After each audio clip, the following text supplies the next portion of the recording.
Mr. Krishna, requesting you to kindly stop sharing the screen. We may be starting the program in another 2 minutes time. Thank you, sir. Thank you.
Dear participants, we will be commencing the program very shortly.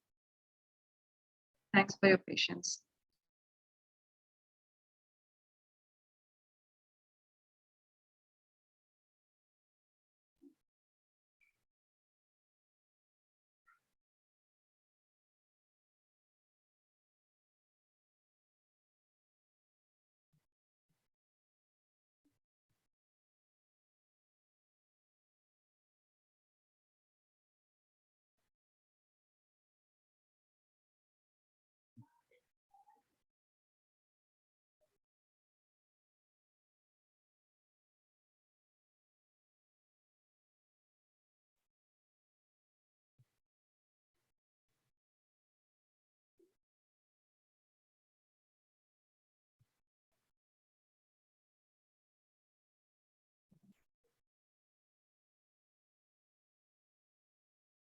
I think Dr. Sahai also joined. So, Mr. Krishna, I think you're ready, so we can start. Yes, I am ready. Hope I am audible to everyone. Yeah.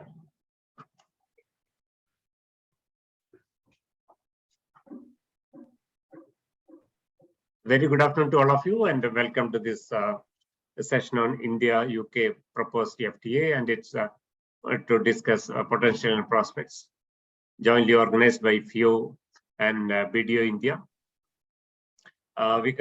We have with us two experts in the panel today, Dr. Ajay Sahai, DG and CEO of FIO, and Mr. Krishna Bharat, partner Indirect Taxes, BDO India. As all of you are aware that with the advent of WTO, which helped lowering tariffs across the globe and also helped growth in world trade with annual world trade growth of around 8% during the last 2 decades. However, presently there is standstill in WTO. All are aware that due to various reasons, and this has led to number of free trade agreements signed. If you looked at the FTA signed during 1990 to 2020, there has been more than 350 FTAs signed across the globe, and India also not behind in signing with 16 FTAs, and 3 of them are very deep-rooted. FTAs are looked at as an excellent tool for promoting countries' exports, facilitate investment, and most importantly, integration of global value chain. But if you look at countries signed this FTAs, some of the countries are extremely benefited from FTAs. One good example is Vietnam, as they were successful in concluding FTAs with some of the developed countries like EU.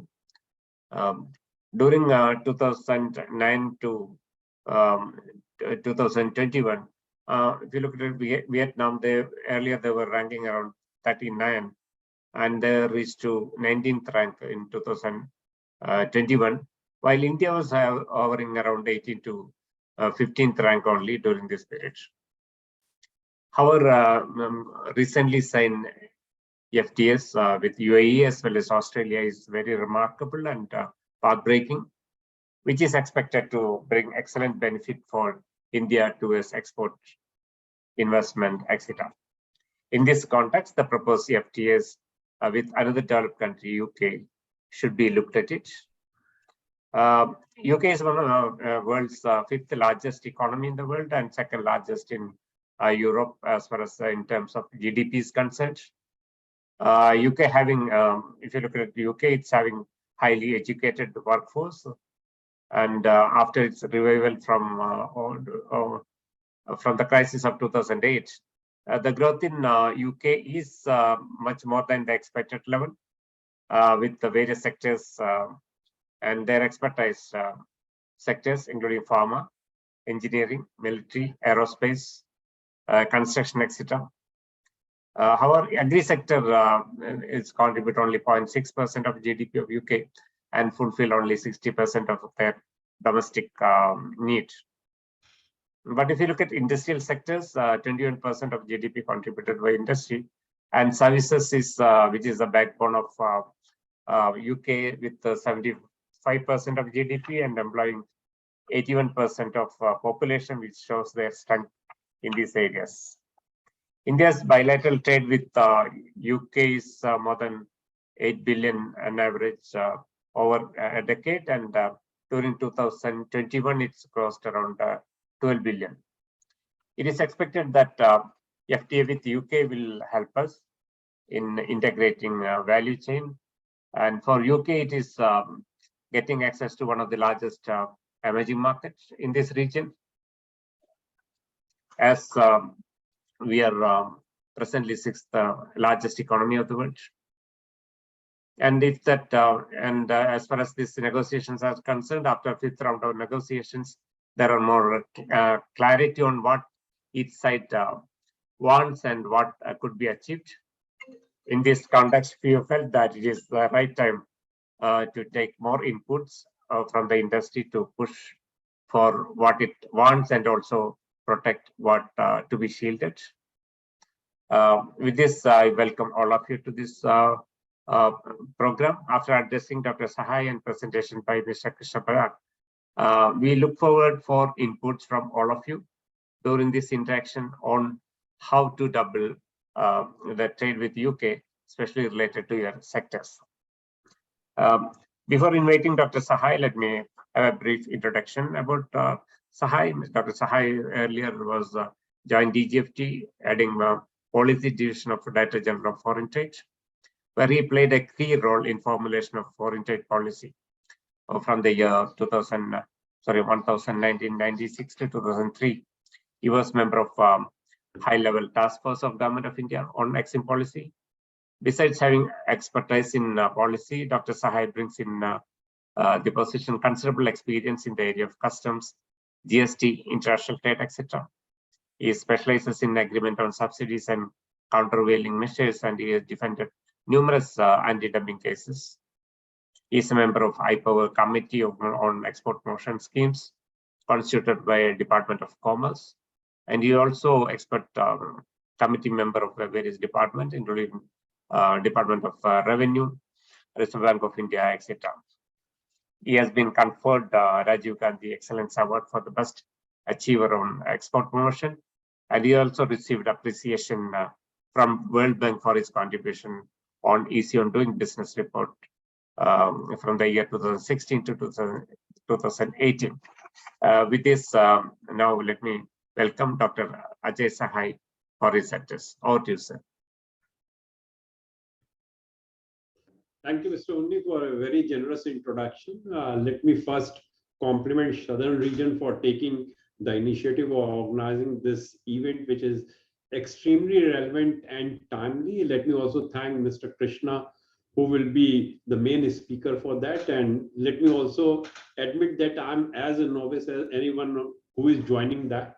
I will be simply giving the perspective in which free trade agreements are evolving so that Mr. Krishna can take it forward from there. We all know that India has been a great votary of multilateral system of trading arrangement, and that's why we were a little reluctant to carve out separate bilateral relationship in the form of FTA, CEPA, or CICA. Basically, it's a non-functional WTO which prompted India to look into the FTA route, basically to provide level playing field to its exporter, as our members were losing out their competitors who have a separate FTA with the importing country. We also realized that for entering into the global value chain, one of the factors which is very important is the low level of import duties in the country. Since it was not possible for India to reduce the duties across the board, we looked into the FTA route. So from some sources, we can import, process the goods and exports quickly. To some extent, we have been successful in that regard with regard to the automobile sector. We also realized that if a country wants to attract FDI, some of the FDI will come which not only want to cater to your own domestic market, they are also looking into the opportunity of making India for export to rest of the world. And enable them to do so, you require a very robust trading agreement with the rest of the world. We also now looking into the PLI scheme, wherein some of the sector where we are inviting the investment, for example, in the fab technology, the entire country need not be enough, and you require the global market to enable such companies to set up their base in India. One of the factors why India was not aggressive on the FTA front is the fact that probably the domestic industry has not given much elbow room to the government to negotiate. Let us also admit the fact that Indian manufacturing sector is going through some of the tough time, and we always know that FTA is a give and take. Unless you are willing to give something, you are not going to get something. And that's why if you are not offering deeper concession, don't expect the other country to give you the similar concession. The unfortunate part is that India's experience with some of the earlier FTA has not been at all good. Probably we have signed FTA with those countries who are very strong in manufacturing, be it Japan, South Korea, or the ASEAN countries. With the result, we have seen huge jump in the trade deficit, probably because our export pace has not been to the extent of the growth in the import pace. And that has attracted a lot of criticism for India also. But now we are seeing a complete revisit to the strategy. We are looking into those countries who are our major market, who are complementary economy. Let us also admit the fact that the entire FTA approach has now been changed. FTA are not just for the trade, they are for the strategic consideration. And therefore, we are choosing those countries where we can have a strategic association to look into different areas, not just the trade. We have seen that recently only we have concluded the FTA, the SICA with UAE, and it has operationalized in the month of May. We did an analysis of India's export to UAE in the month of May, just after being in operation for a month, and in some of the sector, the results have been quite impressive. If you look India's exports of automobile sector in the month of May as compared to May 2021, there has been 190% growth. In essential oil, the growth has been 240%. In petroleum sector is 108%. For tobacco export, it is 110%. Even in iron and steel, the growth is 72%. For pharma, it is 55%. For tea, coffee, and spice, the growth is 52%. So despite having just been in 1 month of the FTA, when domestic industry is not still clear about the nuances of the FTA, what is the rules of origin, what is the certification process, if we have shown such spectacular results, I'm pretty sure we will be building on it in times to come. We have already also have the ECTA with Australia, which will be operationalized maybe by the end of November. Today, the Australian government has clarified that probably on November 8th, they may ratify it. We are already negotiating one with UK, where 5th round of negotiation has happened. We are looking into the negotiation with Canada, Israel, Oman, and also with some of the regional blocs like GCC, SACU, and European Union. With the UK, we started the first round of negotiation in the month of January, and by August, we have already concluded 5 rounds of negotiation. The teams, they are meeting in hybrid mode. Some of them are meeting in a physical mode, either in Delhi or in London, and some of them are in the virtual mode. And the optimism is quite visible from the fact that earlier, when even the government industry were looking into to have a kind of early harvest, where we will have negotiation on around 60% of the tariff line for merchandise sector and 40% of the services. Today, we are talking about a comprehensive agreement, a full-fledged agreement to be executed before Diwali. So that is definitely something is very assuring for us. Secondly, the UK-India FTA should not just be looked into from the trade perspective. It covers trade in goods, services, investment, rules of origin, harmonization of standards, government procurement, digital trade, including e-commerce, customs facilitation, SMEs, environment and sustainable development, labor. So it is quite comprehensive. And I'm pretty sure that both the side is likely to gain from this kind of agreement. When I'm looking into India's export to UK and the potential for that, if I'm looking into the figure for UK's import for 2021 calendar year, UK import was to the tune of around $688 billion. And our exports in 2021 to UK was $11.3 billion. Which means that my share in UK import was 1.64%, though my global share is 1.8%. That means to a market which is largest for Indian export point of view, my penetration in the market is less than my overall present penetration globally. And that is something which is very serious concern to us. The normal tariff on Indian goods in UK on a weighted average basis is 4.2%, though of course UK import is around 18.7%. And when we analyze the top products of exports to UK, our share is absolutely minimal. Look into the top 5 products, which is gems and jewelry, where our share is 1.45%. For machinery, it is 1.29%. For electrical equipments, it is 1.57%. In pharma, it is 2.5%. Of course, in apparel, both knitted and woven, we have a share of more than 5%. But still, the market is $30 billion each for knitted and woven sector. Even in the footwear sector, where the market is used, our share is around 3.4%. In furniture segment, where UK import is close to $15 billion, our share is less than 1%. The short point which I am making is that despite having low duty, we have not been able to exploit the market, which is one of our principal market. We have to also bear in mind that UK, despite Brexit, still maintains a customs union so far as goods are concerned. So European Union countries have an advantage, and so are the countries who have carved out a separate FTA, for example, Vietnam, or countries who are the least developed countries, maybe Bangladesh or Cambodia or Myanmar also. So FTA is basically an attempt to provide level playing field to Indian exporter, and we hope that it will help, particularly in the labor-intensive sectors, a lot. So we are hoping that a lot of market will be open to India, particularly in the field of gems and jewelry, apparel, footwear, agriculture and processed food sector, and engineering sector. But as I told you, this is not a one-way traffic. We also expect UK to gain from the process, and the prime product on UK is likely to gain much will be transport equipment, electrical equipment, medical and diagnostic equipment, beverages, including scotch and whiskey and wine. They will have some advantage, particularly in the field of tobacco also. So these are the area where UK is working on that.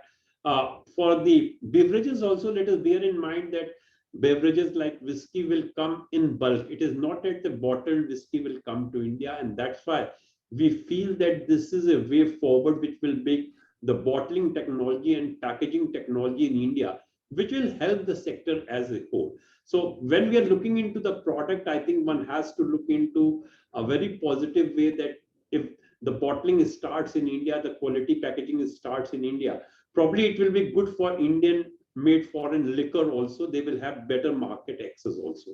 So far as the services sector is concerned, we know that UK import of services was close to the tune of $244 billion.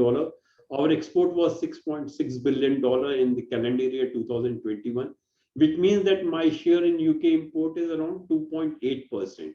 India's global share of import is around 3.54%. So again, despite being one of our prime market, our share is less than my global share in imports. And that is something which is a cause of concern for us. But we are more bullish on UK on the services front because UK has not conceded to European Union on services front. So the same immigration law which will apply to India, which apply to the European Union citizens also. And that is where we feel that a lot of opportunity will come. Basically because we are an English speaking, we are member of Commonwealth, and we have past association also. UK has already opened the door for Indian IT professional, and I'm pretty sure in times to come, a lot of professionals will be needed in UK. One important development which has happened on the services front, which has started with the UAE FTA, is now we are little aggressive in FTA. So instead of having a positive list for negotiation, we have moved to a negative list of negotiation. That means earlier when we were negotiating, we were offering certain services for negotiation. Now we have reached the state where we are saying excluding certain services, everything is negotiable. So this is a very positive change which we have seen in our strategy for services export. We feel that there will be a lot of scope for India in IT and IT-enabled services and in professional services. That's why we are keen that we should have relaxation both on the visa front and mutual recognition agreement, because unless MRA is considered, a lot of Indian professionals may not be allowed to render services in UK. And so far UK is concerned, I think they definitely have their say in financial services. They are likely to gain in financial services, insurance and pension, and transport services. In fact, more than 35 Indian companies are already listed on London Stock Exchange. That shows their power in the financial sector. There is tie-up going on between the GIFT City and some of the London-based financial institutions also to take it forward. So I'm pretty sure that in times to come, this kind of relationship will go further. So far as investment is concerned, we all know that today India is the second largest FDI investor in UK. Our total investment as on date is over 54.4 billion pound, and that's substantial amount. The UK investment in India is close to $32 billion. We are looking investment in diverse field. UK is also very much interested to have investment in food and food processing sector, chemicals, electronic, IT and business process management. These are the areas which will further be opened for the investor to look into that. And since we are also committing on investor facilitation and investor protection, that will be a big plus for that. We are looking into definitely doubling our exports by 2000, doubling our bilateral trade by 2030. Looking into the enthusiasm which has been generated on both the sides, I'm pretty sure we will be achieving this target much before. And I'm very convinced that this is an area where we have, of course, entered quite late, but since the entire realignment of the global value chain is on the card, countries are going for the investment. We are not late in the day. I'm pretty sure once we see come up our entire partnership with UK, that can be used as a template for moving forward in the European Union also. So with these words, I thank all of you once again, and we look forward for very valuable speech and details by our learned speaker. Thank you very much. Thank you very much, sir, for providing overview of FTA and potential of India-UK trade. Now let me invite Mr. Krishna Barad, partner in the taxation BDO India. Before that, let me have a brief introduction about Mr. Krishna. He is a partner of BDO India and focusing on customs and international trade. He is having over 29 years of professional experience in leading customs, international trade compliances at various large Indian and multinational corporations. He has professional expertise in leading customs, harmonized code classification, valuation, AU program, SCOMET, FTP, deemed exports and other related subjects, then customs related mover, faceless assessment, corrector, etc. And he also expertise in various export trade laws of various countries, various partner countries. Apart from expertise in supply chain and logistic related subjects, he is a speaker in various international and national forums, and also he addressed addressed few members also in various occasions. With this, let me invite Mr. Krishna for this making his presentation. Over to you, sir. Yes. Good afternoon to all. Hope I am audible to everyone. Yes, please proceed, sir. Okay, right. So thank you very much, FIO, for giving us this opportunity.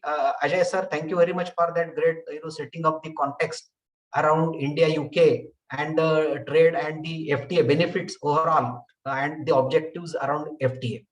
So what we will be covering in this today's session, these are some of the key points. One is what are the trade agreements India has, and what is the free trade agreements, and which all are the countries where India has the FTA, and especially we'll also talk about the India-UK FTA, the journey overall, and then how one can do the imports under the FTA, and what is the compliance under the Carotar rules, and what the trade should do to get into these FTA dialogues, as well as the aspiration to explore these newer markets under FTA countries, and what is the necessary steps to get into the FTA compliances and benefits around it.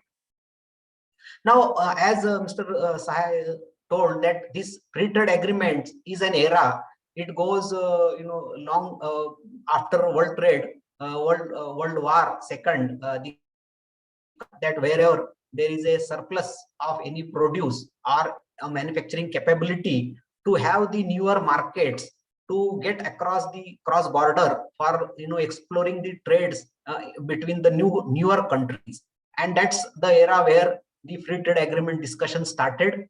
And as Mr. Unnikrishnan also told, as on today's, or about 305 regional free trade agreements are in place as on date where we speak. And the basic objective of free trade agreements is basically give the market access between the member countries, as well as lower the tariff, so that there is a mutual benefit while we get into the import export operations alongside, including the services. Now, there are few kinds of free trade agreements. One is the normal free trade agreements, wherein the members agree for the goods to be exchanged for the purpose of market access. There is also another category wherein the SEPA, wherein the Comprehensive Economic Partnership Agreement, which we have had with the India UAE, which got signed in May month. Then we have also preferential trade agreements, and there is a SECA, which is executed between India and Korea. Now, as we get into this journey of free trade agreements, there could be possibility that free trade agreement discussions can go on, and there could be an agreement on early harvest scheme to start the activity under the free trade agreements. And other than these, we also have generalized global system of trade preferences under the GSP as well. So we have free trade agreements, SECA, SEPA, and GSP, which grant the equal benefits to lower the custom duty rates as and when the market access are granted under these agreements. Now, what is the FTA? So FTA is especially an arrangement to give the market access along, and also include the protection around the IPR as well as the investment which are in the member countries. The main objective will always be lower the custom duty rates and also the tariff barriers to give the competitive advantage to each other in these respective markets. And especially this is done under the World Trade Organization's trade agreement facilitation, which permits the execution of the free trade agreements between the member countries. While we speak, currently India has trade agreements with more than 21 countries in around ASEAN countries, especially SAARC countries, and Middle East country UAE. Now, whenever these free trade agreements are being discussed, the Department of Commerce especially is the nodal agency who initiates the discussion consultation between the member countries, and there are different various ministries associated to the sectors, especially agriculture, electronics, IT, fertilizers, heavy industry, telecom, and need-based like gems and jewelry. These are some of the ministries which will come into the play to decide upon how to execute the free trade agreement, what all are the items to be included, how to protect the domestic industry, as well as how to protect the interest of agriculture or farmers at large, so that there is no exploitation of the execution of the free trade agreements. Once the agreement is concluded, then the CBIC, that is Central Board of Indirect Tax and Customs, is the department or the body under Ministry of Finance. They will basically implement the free trade agreement through customs notification, wherein the 4-digit level or 6-digit level HS codes with the product descriptions and unit of measurement will be included in the customs notification, and as and when the imports or exports being done in the member country will be granted the custom duty exemption or reduced rate of custom duty as and when the goods are being imported as well as exported in the member country. The objective of this free trade agreement will be always linked with the originating status as well as manufacturing in the respective member country, while the substantial value addition criteria, change in the tariff classification are some of the key requirements to claim the benefit under the free trade agreement. Now, whenever there is a agreement which is executed, then member country defines that there will be an authority or an agency who will issue the certificate of origin, which is the primary document to allow the custom duty exemptions or reduced rate of custom duty as and when the goods are being exported or imported in the member country. And especially now with the digital support as well as digitalization era, all these customs operations alongside including the issuance of the certificate of origin is online through the agency like Director General of Foreign Trade or Export Inspection Agency. These are the two agencies and other trade associations who issues the certificate of origin for the purpose of benefit under the free trade agreement.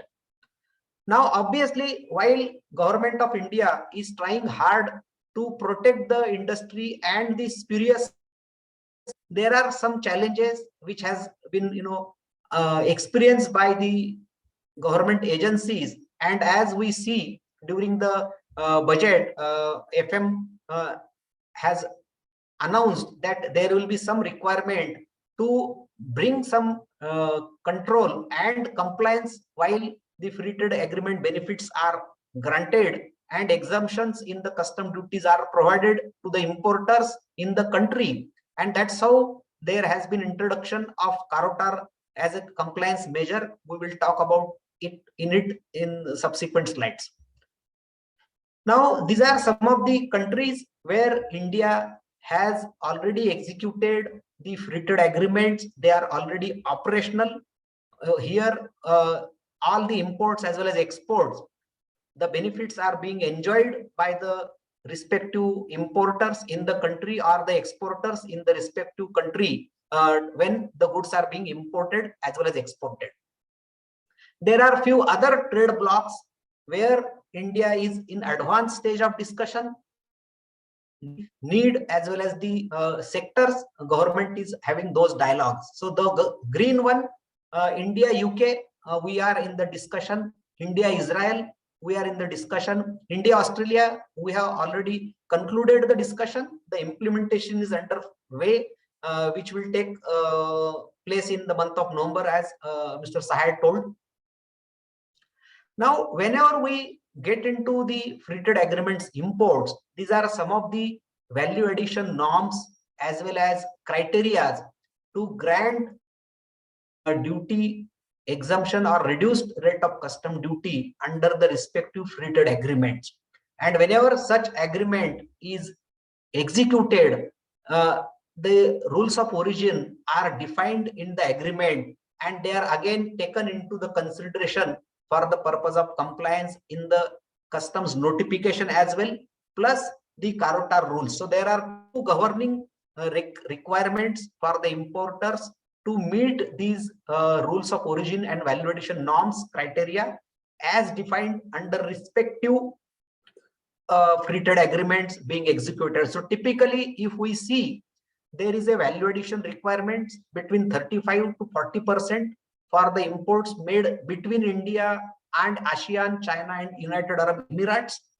SAARC countries, there is a value addition of 40%, while other countries wherein India, while executing the free trade agreement, it has been defined that imports between India and Korea and Japan, the minimum value addition criteria will be considered as 35%.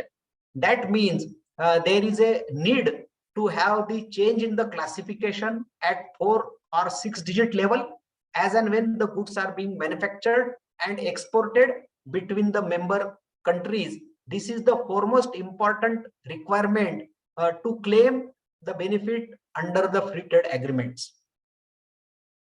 Now, coming back to India-UK trade partnership discussions, as Mr. Sahai also told, we have last year's trade between India and UK. It has touched 16 billion pound, the data what is available in the portal. Then India and UK, we are the 12th largest partner for UK as far as when it comes to the trade.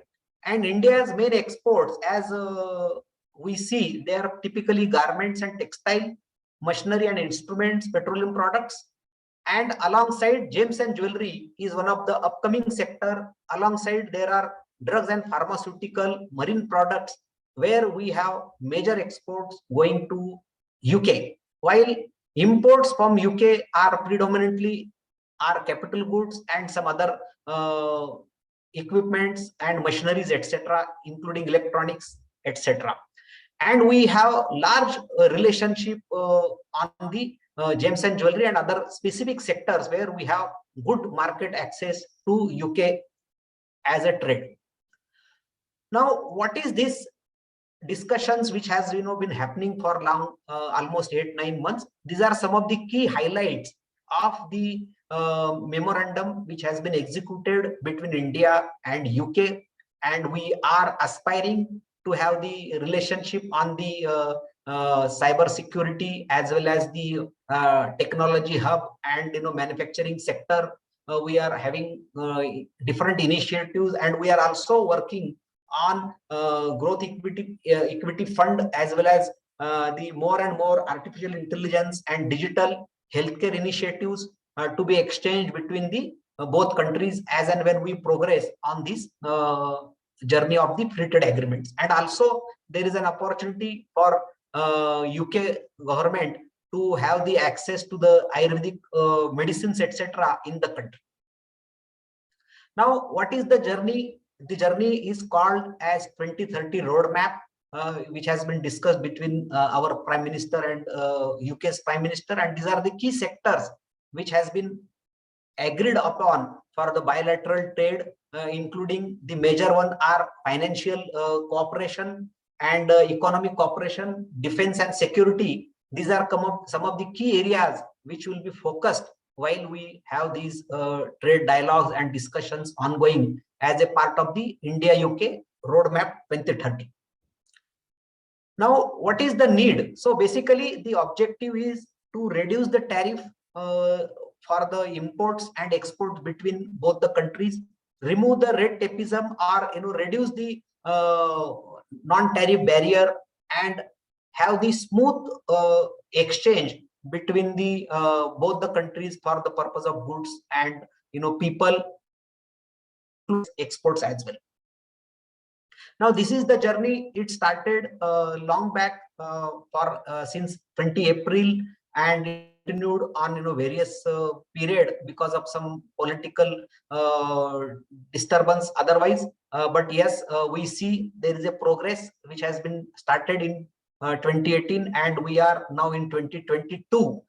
So already, while we speak, the fifth dialogue round has been concluded, and what we understand basis the discussions, the implementation of free trade agreement between India and UK will be done by Diwali or October is the tentative time frame, is what has been estimated for the purpose of the implementation of the free trade agreement.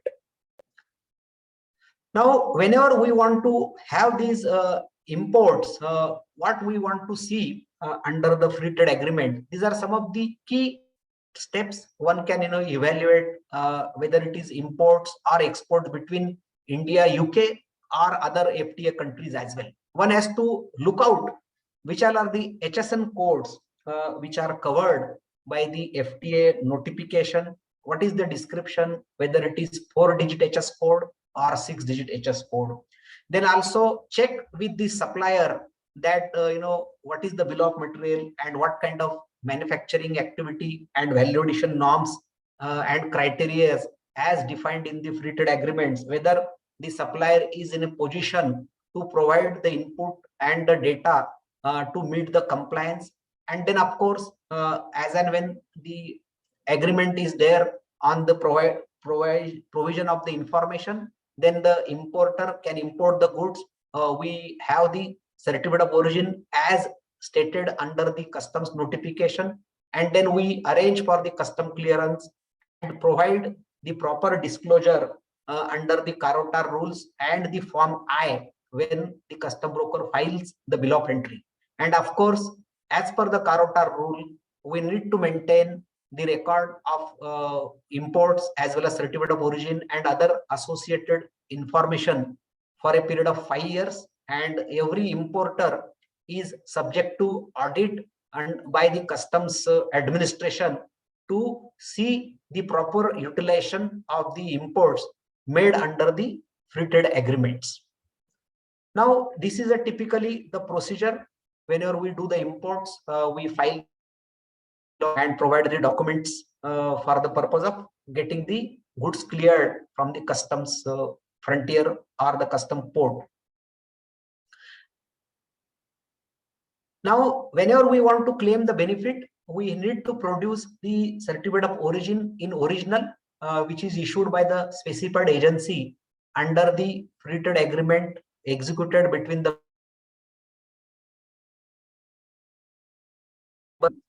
should be made available at the time of assessment or at the time of filing of the bill of entry.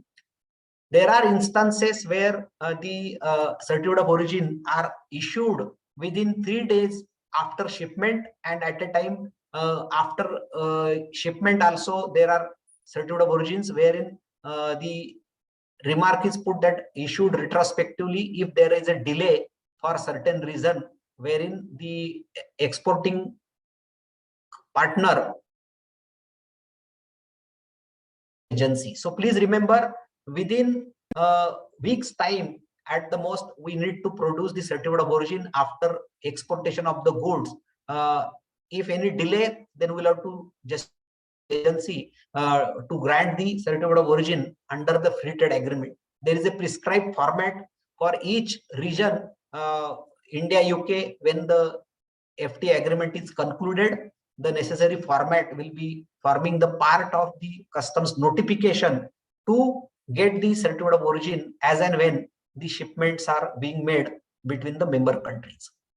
Now, what is the information which is required? This is the typically key information which needs to be keyed in or typed in while we obtain the certificate of origin online. One is the name of exporter and address, manufacturer, registration number, country of origin where the goods are manufactured, export product wise information, description, HS code, model if any, FOB value, and good file online application for grant of the certificate of origin. Also, we mention that if there are any imported raw material being used in the production and manufacturing of the product being exported, and we also need to see what is the value of originating material, non-originating material, all put together, what is the FOB value and the value addition norm as prescribed in the free trade agreement. And also we need to mention the manufacturing process and provide the declaration that goods are wholly manufactured in India and they meet the origin criteria as prescribed in the rules of origin or the customs notification. Now, whenever we have the free trade agreements in place, this is the custom duty benefit which we can envisage, and these are the greater tools to optimize the import cost as well as optimize the supply chain cost, because free trade agreements grant the reduced rate of duty or lesser custom duty or exemption when we do the import. So it is very important element for the import and export as well as sourcing team to evaluate the supply chain, what all are the countries I am doing the imports, and whether is there any FTA or I am importing from non-FTA country. So can I switch the supply chain? Can I shift the import base as well as manufacturing base? There are some of the avenues which are available under the free trade agreement whenever we have the imports and exports. Now with this, we are moving to the Carotar rules. Carotar is basically the customs administration of rules of origin under the trade agreements, which has been implemented in 2020 September.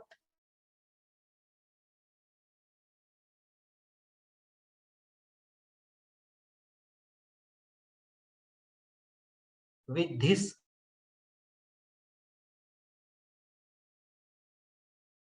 which has been made in 2020 budget, wherein section 28 DA has been introduced to make the legal basis for these rules of origin or Carota rules. And similar rules are also in place in other economies as well. Saudi Arabia also has similar criteria to meet the rules of origin when the FTA benefits are granted in Saudi. Now, as we see, these changes are introduced, and with this,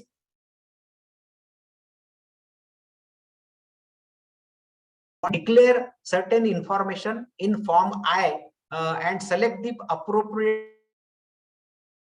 to claim the benefits. Now, there are different methodologies for the purpose of value addition norms.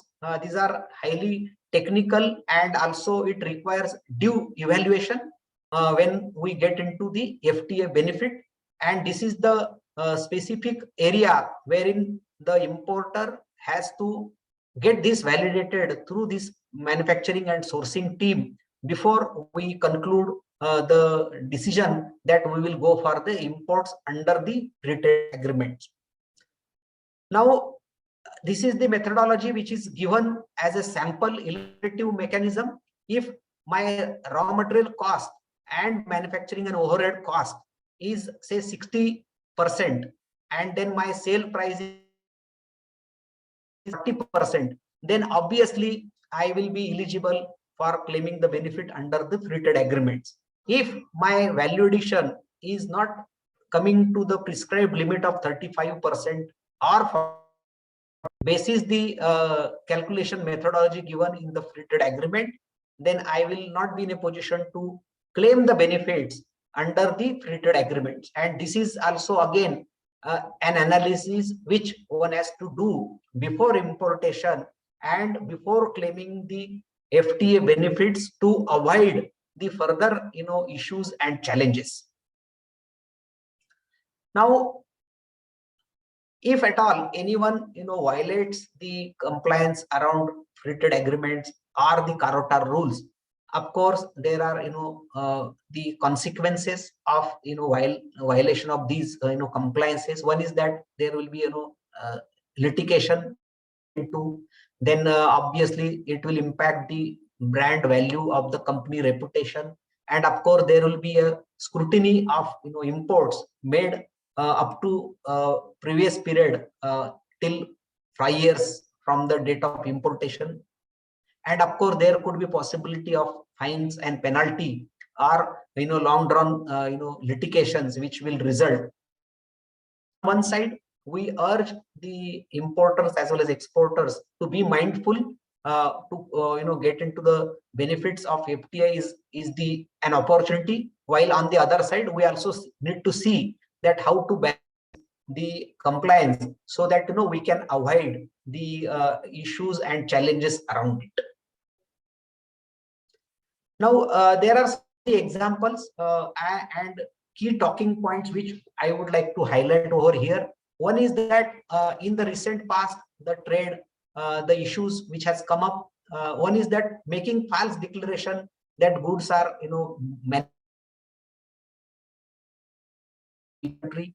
then declaring the non-originating material as local times the inflated profits as well as achieve value addition to incorrect calculations, or again affixing the false labels of country of origin on goods to claim the benefit that as if the goods have been imported from free trade agreements, or rerouting the goods through FTA country just to claim the benefit, or repacking or relabeling without having any value addition, or change in the classification just to claim the benefits also will have the concern or challenge. So the idea over here is not to, but rather highlight the trade, that what are the possible consequences. And these are on the right side. These are some of the areas where the revenue has, created the on the people who has the imports by having certain, incorrect benefits under the free trade agreements. So what next exactly, what the importer needs to do? One is that conduct the review of sectors which are of our mutual interest, review the supply chain for the purpose of imports as well as exports, and overall investment and opportunities where the companies who wants to, go global for the investment or attract the investment. And of course, wherever there is a consultation and the participation opportunity for the companies, we need to see and, lobby, or rather we need to do the advocacy, so that the sector which we want to protect or we want to aspire the market share when the FTA agreements are being concluded. So with this, we, conclude the presentation, and probably we'll open up the session or discussion for, question and answer session. So over to you, Mr. Unnikrishnan sir. We can have the question answers. Thank you very much, Mr. Amrad, for the excellent presentation, which is very detailed and very informative. We have with us Dr. Sahai also joined. So I request participant to please raise your hand button, and we'll unmute you one by one. Please introduce yourself, be brief, so that we can all participate in the discussion. Yes, we request Mr. Jagadish to unmute yourself, please. Hello. Yes, Mr. So Jagadish. voice is clear? Yes, yes. Thank you to FIO and this video for this event. My question is that for COO, whether we require to submit the hard copy or we require to have only soft copy, because in India, many CHS says that no, we require hard copy only. Then why we are going for e-Sanchit and then they require hard copy? I think it is slightly confusion to us. Number two, under the FTA with the UK, whether we can get the list of those HS codes chemicals or products under which they are consideration for FTA, so that we can prepare in advance to offer our products to UK country. Thank you, sir. I have completed my question, please. Mr. Krishna, you would like to respond, or I should respond? If you respond, fine. You can respond, sir, no problem. Or you want me, I can. So on the first issue, I think it depends on what kind of arrangement we have carved out with the country. Normally, for non-preferential rules of origin, most of the countries are accepting the hard copies. For preferential certificate of origin, with many countries, we have arrangement where the digital copies is accepted. Of course, assuming you are talking about the ASEAN, some of the countries like Indonesia, they are insisting for hard copy, and the bilateral level, we are working with that. So I think it depends on the trading arrangement which has been worked out with the country, whether they will accept the digital copy or the hard copy. But even where you have a digital copy and country insists for the hard copy, we have a mechanism where a printout can be taken and the printout can be signed by the officer concerned to take care of that issue. With regard to the other issue, I think the question is little immature at this point of time. We have not decided what are the products on which we are going to get the concession. Though, of course, there is an agreement that on 90% of the tariff line, the concession will be extended by UK. But what would be the product? What would be the level of concession? What would be the period in which 100% concession will flow? Will be known to us only when the list comes into public domain after operationalization of the FTA. So you have to wait. Right now, we are talking about concluding the 5th round of discussion. Thereafter, FTA would be notified, and there will be a date for operationalization of FTA. When operational FTA will be known, probably at that point of time, the list will come into the public domain. Sir, whether this slide can be circulated to all the participants today? You are talking about presentation? Yeah, today. Yeah, I think it's a prerogative of Mr. Krishna to respond on that. Yeah, please. Yes, sir. Can you come again, Mr. Jagdish? Yeah, please. He want a copy of the presentation. Whatever presentation you have given now, Yes, yes. whether you can give We all will participants. share it to FIO and then Haji. FIO circulate it to the participants. It's not a problem. We will Yes, share. sir. We will Very good, circulate thank it, you. sir. Once we Very get it good. from Mr. Krishna, we'll be share it to Yeah, all the okay. participants. So now I request Mr. Arvind Singh. Mr. Arvind Singh Rana, please unmute yourself. Hi, this is Arvind Rana from Ramson Sports based in Jalandhar. My question is we are doing exports to UK of sports goods, and lately UK has been working on putting some restriction on import of the protective sports equipment or protectives in general. And India is also working on ISI marking of sports goods mandatorily. So will there be any positive or negative effect of this kind of restriction on FTA if sports goods or a certain kind of these protective equipments are coming under FTA? If they're all, I think these kind of restriction comes on the import. They have nothing to do whether the tariff is zero or tariff is MFN tariff. Okay, so I think one of the part of the FTA is to focus on non-trade issues, which include technical barriers to trade and non-tariff barriers. So if you have that issue, please forward to us if you have not forwarded already. We will take it, flag with the Ministry of Commerce so that they also address these kind of technical barriers to the trade, because FTA benefit will not be exploited by you unless you get these kinds of exemptions. So let us work parallelly on that. Plus bear in mind that these are the technical standards which may be applicable to the domestic industry. And if it is applicable to domestic industry under the national treatment clause, it can be extended on imports also. So if that is the issue, I think we have to look into a different way. That's why India also is looking into developing the BIS standard, ISO standard to apply on imports also. So anyway, at this point of time, please do not link it with the FTA. This is a problem of imports. And if you have the problem, flag it to us. We will take it up the Ministry of Commerce to that. When they are looking into the FTA concession, they look into these kinds of the technical barriers to trade also. sure. Thank you, sir. Thank you, sir. Now we can call Mr. Newton. Mr. Newton, please unmute yourself. Yeah, thank you, madam. Thank you, sir. Sir, I have a question related to UK exports. We have a problem in sending a shipment for UK, that is for non-basmati rice, and we are not still having clarity on it. I have even inquired with Export Inspection Council. They said the certificate which they give, it will pass the customs. So what, See here, non-basmati rice export from India to UK. It's a challenge here. No, what is the challenge? Because 500 odd shipments has gone from the country. If you look into they are saying from July 1st, there is some amendment in EU part, they're saying, but we are still, CHA people are confusing us. And let me put into perspective.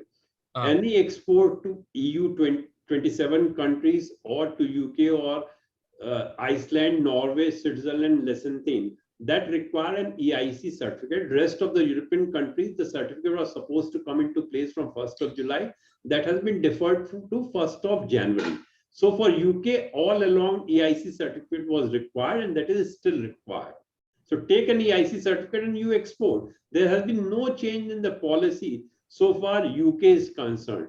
The change has been only for the rest of the European countries, that means countries other than EU 27 countries and 5 countries, for which the effective date has been deferred from 1st of July to 1st of January 2023. Yeah, in this, what they are saying is, in this particular EIC certificate, rice from Tamil Nadu are not getting passed. Passing that certificate, because the fertilizer part they are adding it. Because of this, it mostly fails in the EIC certificate. Point is that that's not the problem of that you are talking about. If there are some technical standards on export of non-basmati rice, and because of the chemical residual, you are not passing the test, that's a different issue altogether.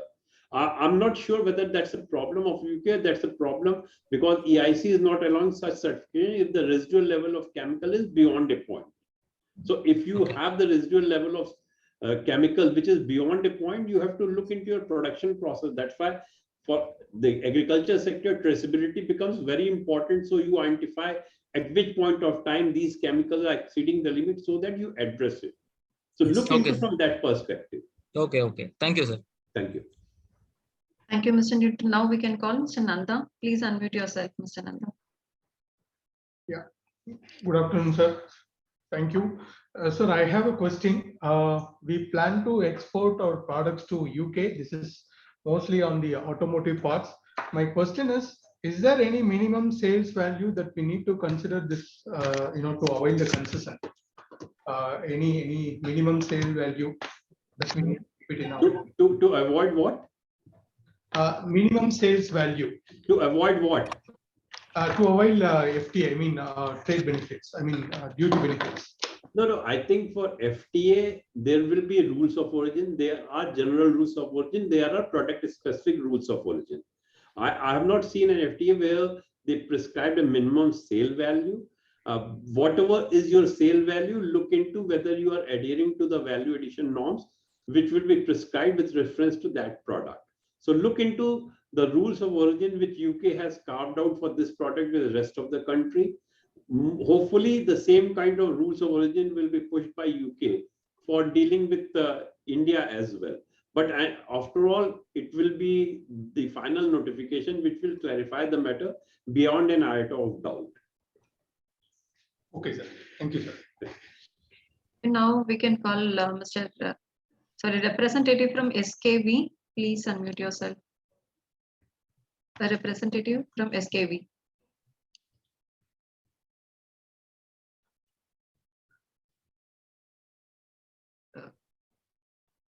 So we are not able to hear you. I think you have some problem with your mic. Please check up and get back. You can raise the hand once again. Now we can go request Mr. Goyal to unmute yourself. Hello. Good afternoon, sir. Yes, Mr. Goyal. Go ahead. Yeah, my question is currently when we are exporting to Sri Lanka, we are actually basically, I introduced myself. We are basically textile manufacturers and we are primarily exporting our fabrics to Sri Lanka, for which after shipping the fabric, we are just getting the GSP certificates and providing that. And for a European Union, we are actually using REX certificates. So my point is, after this FTA has implemented, after that we should use REX or the only COO will be work? No, I think we have to look into the fine print at this point of time. We won't give you an answer. It all depends on what exactly is the text with regard to the rules of origin. Whether the rules of origin will suffice, hopefully that should suffice. There should not be a duplication of rules of origin and REX also. So hopefully that should not be there, but please wait for text to come into public domain before that can be answered.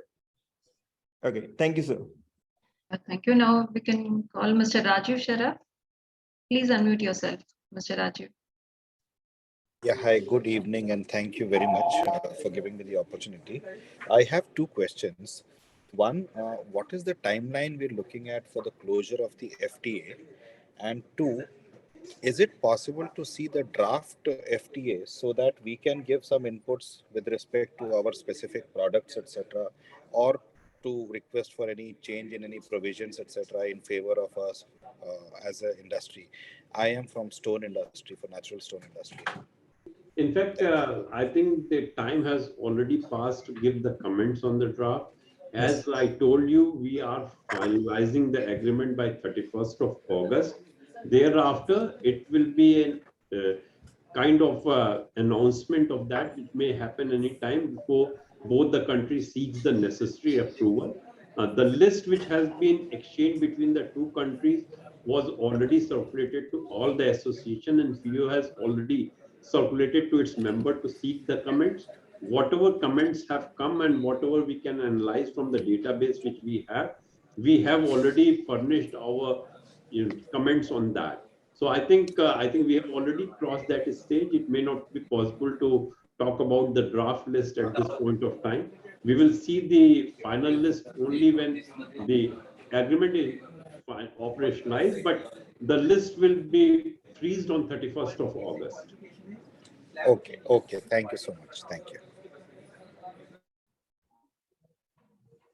Thank you. We can request now Mr. Amblavanan. And I think Mr. Krishna, you raised your hand for answering for some question.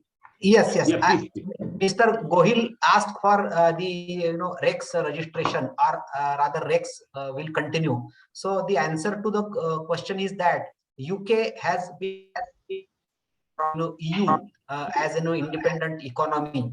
So that means UK is no more member of EU.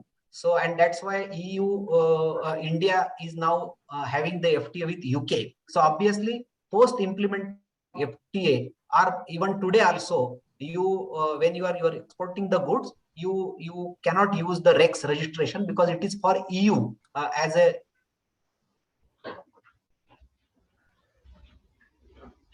is the certificate of origin as required under the free trade agreements. So post this, or even today also, you need not to use the Rex registration because Rex is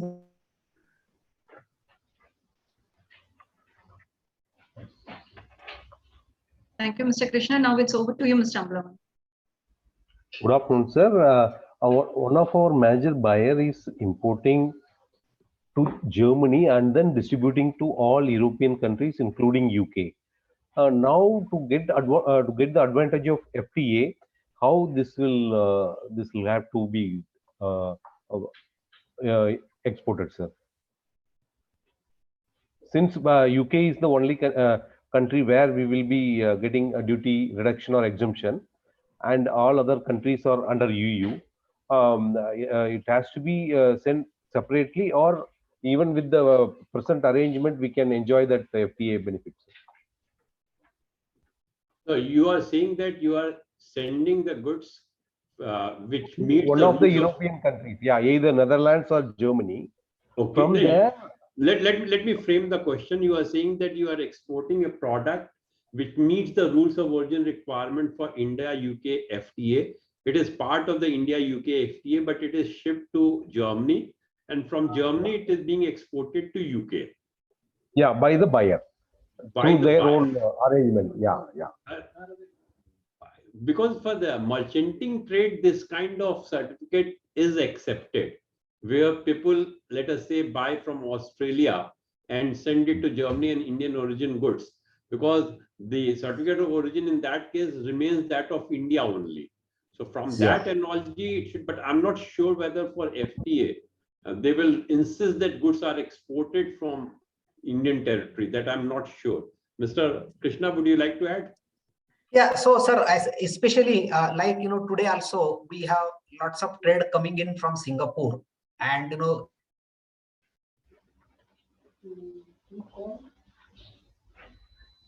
for issuance of the certificate of origin, and we hope that it may get into text of this India UK FTA also, as long as the goods are manufactured in the FTA country, irrespective of their shipping country from where they are coming is not an issue, as long as there is a certificate of origin granted by the prescribed export inspection agency or DGFT or the agency in that country. It is good, and we can have the benefits available for the fine. That's yes. Good. Yes. Thank you, sir. Thank you. Thank you, sir. Now we request Ms. Preeti. Ms. Preeti, please unmute yourself. Yeah, sure. So this query is about essential oils. So we have an inquiry from a UK-based customer, and she wants to actually sell them, but there are a lot of registrations needed locally to do that. So she will be buying in bulk for manufacturing, not for selling it in retail. So so just wanted to know if there would be any additional duties on that if FTA is implemented. Yeah. You are supplying some essential oil to somebody who is using it for manufacturing. Okay. Yes. Or he may be trading into that also, unless the exemption in duty is on end use. I think if on the FTA you get the product covered, you will get the concession. So all depends whether for the essential oil we see zero duty, lesser duty, what finally comes into the agreement. You have to wait for that question to be answered. Yes, sure. Actually, she was interested in selling in retail market, but then we found out there are a lot of registrations needed. So kind of. I don't think, because if you look into general tariff, forget about Yes. few exceptions. Right. We have a tariff on a product. It is hardly that it depends on the end use, though of course in India, sometimes based on the end use, you have lesser duty also available. But I think in country like UK, you have one MFN tariff on a product. So if that is the issue, if that particular product gets covered under the zero duty, whether it's for retail use or whether it's for further manufacturing, the concession will flow to the person. Right. And secondly, there's also on services side, I also do consultation. So there's a lady in UK who wants to do jointly a workshop. So how do we kind of accept payment for that? Should she take it from the customers and then bill it to me, and or how should These are the normal transactions. I don't think you are exploiting any provision the FTA for that, because on the services front, it's basically a kind of export of services for you. Okay. Right. If you are following all the 5 rules which are required for export of services, it's as good as services export. You receive the payment in foreign exchange for the services which you are rendering. There will be FIRC which will be issued by the bank, and that will suffice the problem. Okay. All right. Thank you, sir. Now we can call Mr. Sachin from Caterpillar. Please unmute yourself, sir. Mr. Sachin. Okay, if he's not there, we can move on to representative JTK. Please unmute yourself.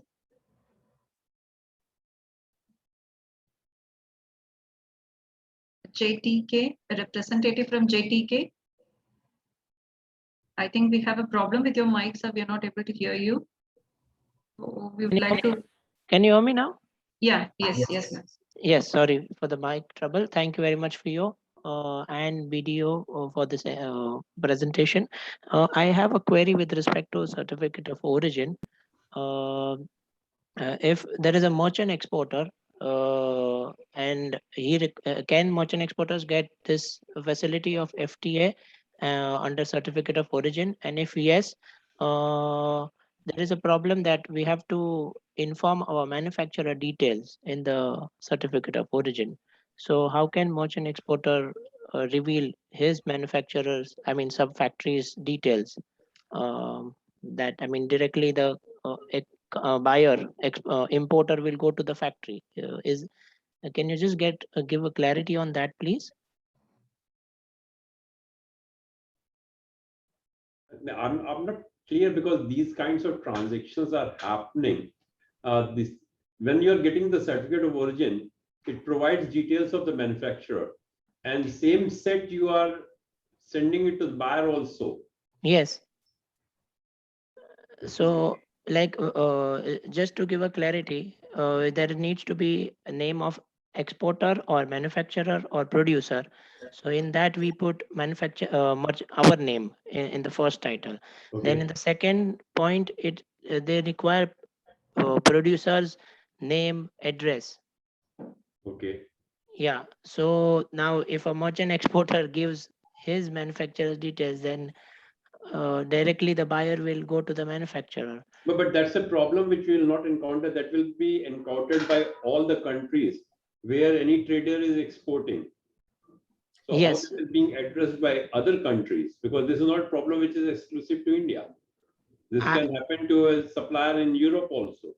Yes, I don't know, sir. This recently happened with us for UAE. Mr. Krishna, any solution? Can they deface something that can be done? So I believe you can share this query with me via email.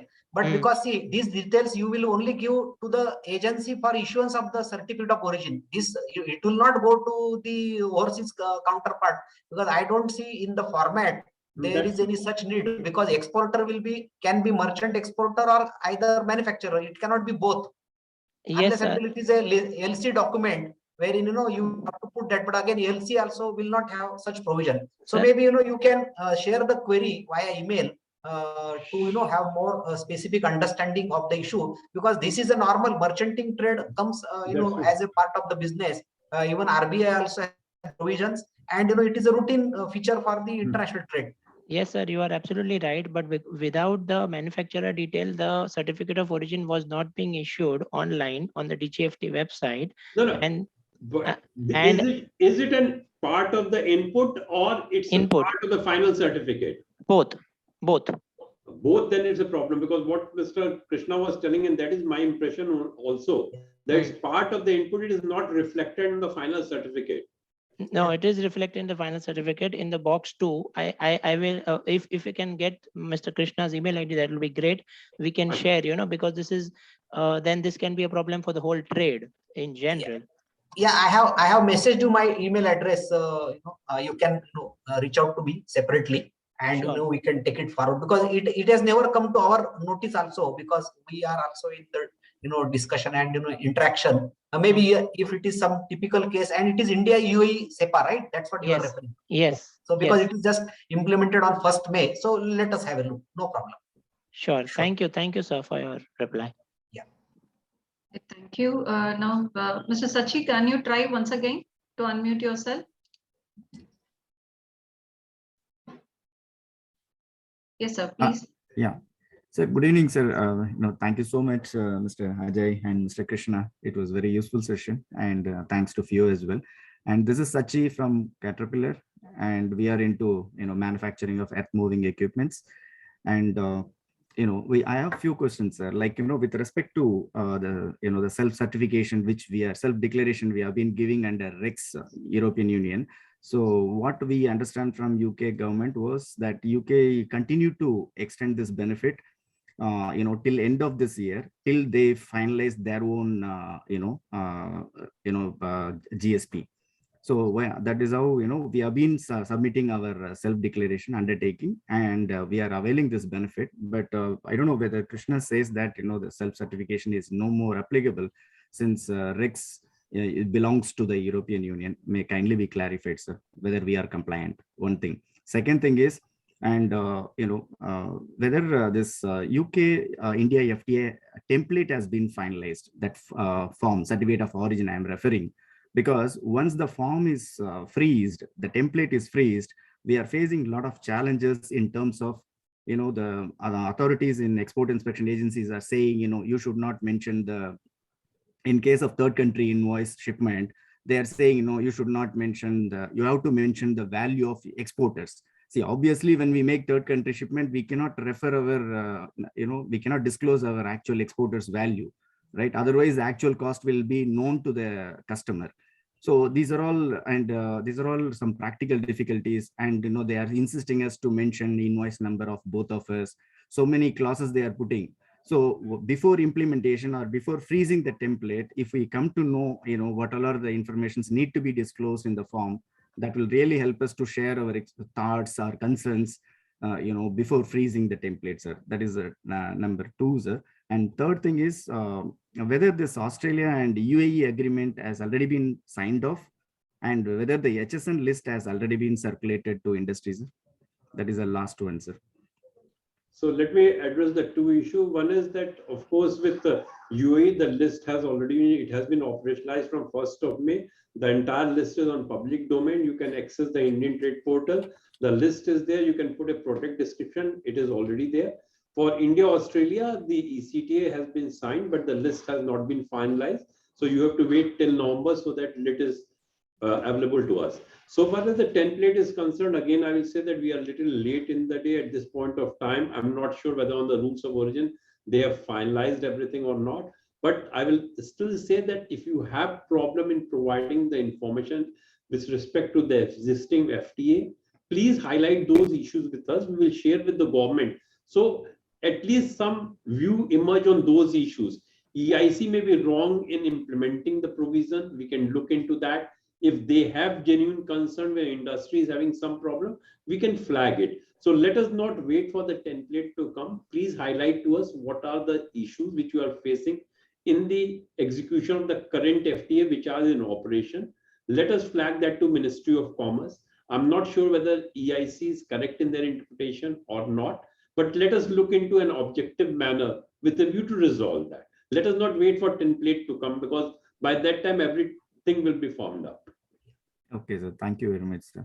Yeah, because we have been facing these concerns and we are representing with. Please share whatever is your concern for that. Yeah. It will be definitely very good for the entire industry. Yeah, sure, sir. And I think this regarding that self-declaration, sir, Krishna.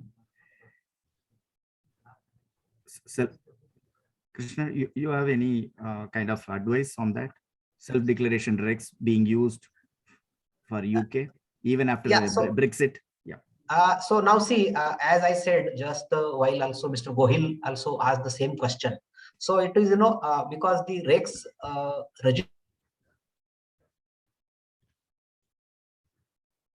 and the customs database of European Union. Now, obviously, since after Brexit, UK has become independent economy. So I would rather, encourage to, get the buyer in your, UK country, his sign off whether, should we kind of declare this because, earlier we used to do this. In my viewpoint, it should be discouraged because it is, not, there is no Rex arrangement between India and UK. While we are declaring it for the purpose of continuity, and it has been being done earlier because UK was part of EU, European Union, but now it is separated. So obviously, from the legality perspective, I think we should discourage to mention it as risk registration, while we can wait for the purpose of the India EU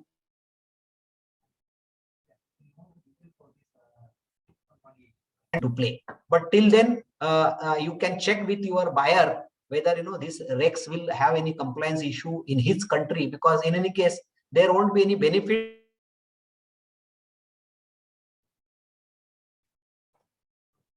EU, where UK was part of EU. Now suffice the requirement or purpose. Thank you, Krishna. Thank you very much. Thank you, sir. Now we can call Mr. Nanda. Mr. Nanda, please unmute yourself. Yeah. Thank you. On the value addition portion, on the direct method, it should be greater than 35%. On the indirect method, it should be less than 65%. Should we meet both criteria to avoid the benefit, or it should be either of the one? Mr. Nanda, it can be any of the one which we have to meet, and especially when we say value addition, it is compounded requirements. Either it is a direct method or indirect method. The prescribed value addition is 35% on all the front, or 35 to 40%. So that's the mechanism. Now, for the purpose of calculation, these methods are given, and still under both the side, we need to have the plus value addition, or rather the prescribed valuation as positive value addition in terms of the raw material, cost of goods, as well as manufacturing cost, etc., and the sale price. So obviously that's the requirement. So, or maybe if there is any still doubt, you can share an email, and we can have.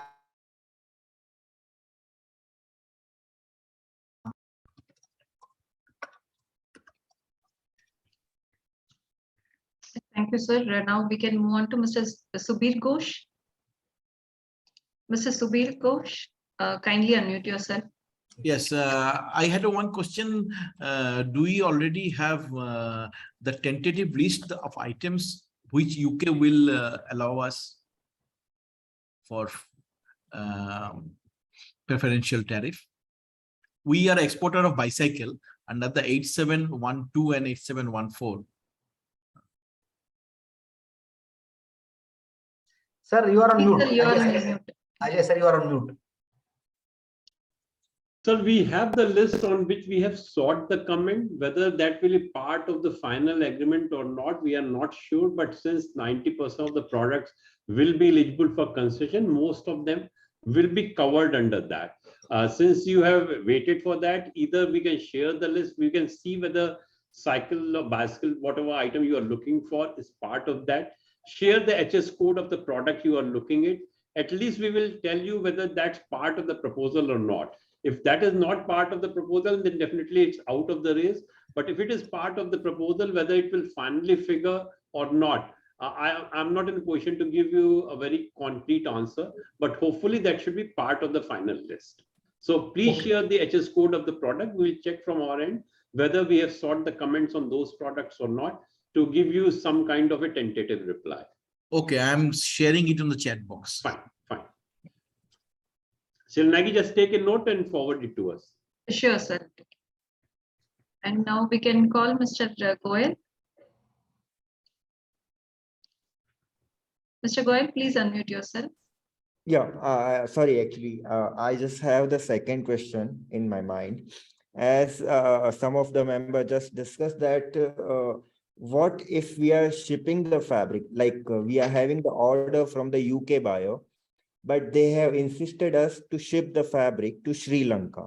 So in that case, this FTA benefits will work? No, not at all. If you are sending the goods to Sri Lanka, the import is happening in Sri Lanka.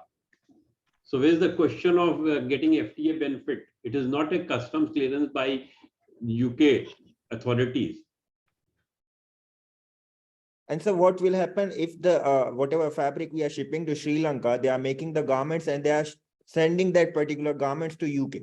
So if they are sending the government, then if Sri Lanka has an FTA with UK, okay, and then if that particular consignment or product which you are sending meets the rules of origin requirement, it may get covered under the FTA benefit, provided Sri Lanka has similar FTA with UK. Okay, otherwise it is not going to imply on us. No. Okay, thank you, sir. Thank you, sir. Now we request Mr. Vicky. Mr. Vicky, please unmute yourself. Or we can move on to a representative from Astra Internationals. Hello, sir. So I would like to know that right now the sugar exports is prohibited for few days, I guess. So there was one article wherein I read that sugar can be exported freely to US and UK countries. So like, how is it exactly to UK? The point is that for UK and European Union, we have carved out a tariff rate quota kind of things for exports. So far you are exporting within that kind of quota which has been allocated to UK, the export is allowed freely. So one has to look into what is the quota which has been prescribed for the UK and to what extent the quota has been met. It has nothing to do with the FTA. FTA part is only taking care of the duty part. There is a general issue of export to UK. So please let us know. We will find out how much quota has been allocated or exhausted. So if there is something left out, you can continue to export sugar. Yeah, thank you very much. I think all the questions being answered. I request if anyone of you having any doubts or required clarification, kindly write to us. We will respond to you immediately. At the outset, we are grateful to our DG and CEO for sparing his valuable time with us and gracing this occasion. I also want to give a big thanks to Mr. Krishna Barar for providing so much value to our program by having a detailed presentation and participating in the interactive session, and a deep appreciation to both the panelists for sharing their knowledge and participate very patiently in this interactive session. I also thank all the participants for your valuable participation, and please keep in touch with us. We'll be providing you services, whatever you require, and please get in touch with us. Thank you very much. Let us sign off. Thank you. Thank you, Mr. Krishna. Thank you very much. Thanks. Thank you. Thank you. It was pleasure. Indeed. Thank you very much. Thank you. Thank you. Hello.